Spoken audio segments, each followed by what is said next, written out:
الحمد لله رب العالمين، والصلاة والسلام على رسوله الكريم وعلى آله وأصحابه أجمعين ومن تبعهم بإحسان إلى يوم الدين. أما بعد، فقد قال الله تبارك وتعالى في القرآن المجيد والفرقان الحميد: أعوذ بالله من الشيطان الرجيم. فإذا جاء وعد الآخرة ليسوءوا وجوهكم وليدخلوا المسجد كما دخلوه أول مرة وليتبروا ما علوا تتبيرا. وفي رواية طويلة عند ابن ماجه عن أنس رضي الله عنه قال: قال رسول الله صلى الله عليه وسلم: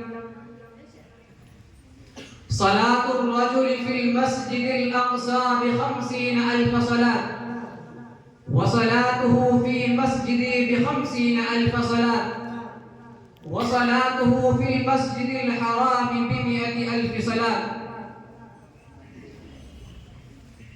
حضرات الأساتذة البررة والضيوف الأكارم وزملائي في الدروس، إني أريد أن أقدم إليكم الخطبة العربية الوجيزة حول موضوع قضية فلسطين والمسجد الأقصى. من المعلوم لديكم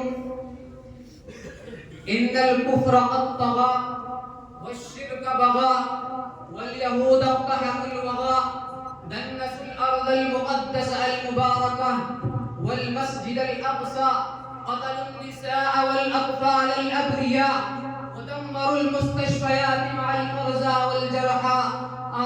على المسلمين وإلى الله المشتكى.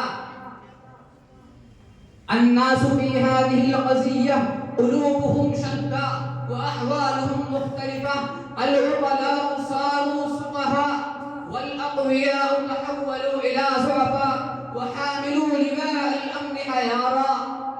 على المسلمين وإلى الله المشتكى. على المسلمين ينصرون دولة إسرائيل الغاصبة وهم لا يعلمون، يستخدمون منتجاتها وهم عنها غافلون، يفصلون مأكولاتها المشكوكة ومشروباتها المضرة المهلكة ولا يشعرون. والله إنها لأضحوكة ما فوقها من أضحوكة، والله إنها لأضحوكة ما فوقها من أضحوكة. على المسلمين وإلى الله المشتكى. أيها المستمعون، على كل مؤمن فيه رمق الإيمان، وعلى كل مسلم يؤمن بيوم الميزان، بل على كل إنسان يحترم الإنسانية أن يقوم ضد هذه الهمجية العنيفة والشيطنة الرذيلة واستهاد القوة الإسرائيلية الظالمة الماكرة الخاطئة الغاصبة بكل ما يستطيع من العمل وما يجب عليه من الكلام الفصل، ويترك الهزل ويحصل على الفصل.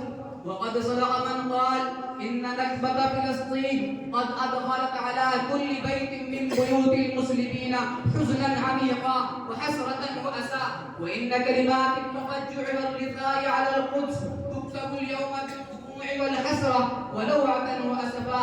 ولكن البحار إذا جرت دموعا واجتمع العرب والمسلمون على البكاء أفرادا وجماعات وشعوبا، فإن هذه الدموع لا تنقذ الأقصى والقدس. ولم يسبق لأمة من الأمم أنها استطاعت أن تحول الهزيمة إلى نصر بالبكاء وحده دون أن يدعم بالعمل. وهل استطاع الفاتحون الأولون وعلى رأسهم الفاروق القائد أن يفتحوا القدس بالبكاء أو بالكلام فقط؟ إن الفاتحين الأولين من المسلمين وعلى رأسهم صلاح الدين كانوا يجودون بأموالهم وأنفسهم في سبيل الله، وكانوا يرجون إحدى الحسنيين الشهادة أو النصر. كانوا يعدون أنفسهم عملا بقوله تعالى: وأعدوا لهم ما استطعتم من قوة ومن رباط الخيل ترهبون به عدو الله وعدوكم. يا شباب المسلمين والإسلام، هناك بعض واجبات على كل مسلم على الأقل: فهم القضية فهما صحيحا وتحريكها بين الناس، والثاني قتل الهزيمة النفسية، والثالث بذل المال قدر المستطاع وتحفيز الناس عليه، والرابع المقاطعة الاقتصادية الشاملة لكل من إسرائيل وأمريكا والدول الأوروبية الأخرى، والخامس الدعاء المستفيز اللحوح، والسادس إصلاح النفس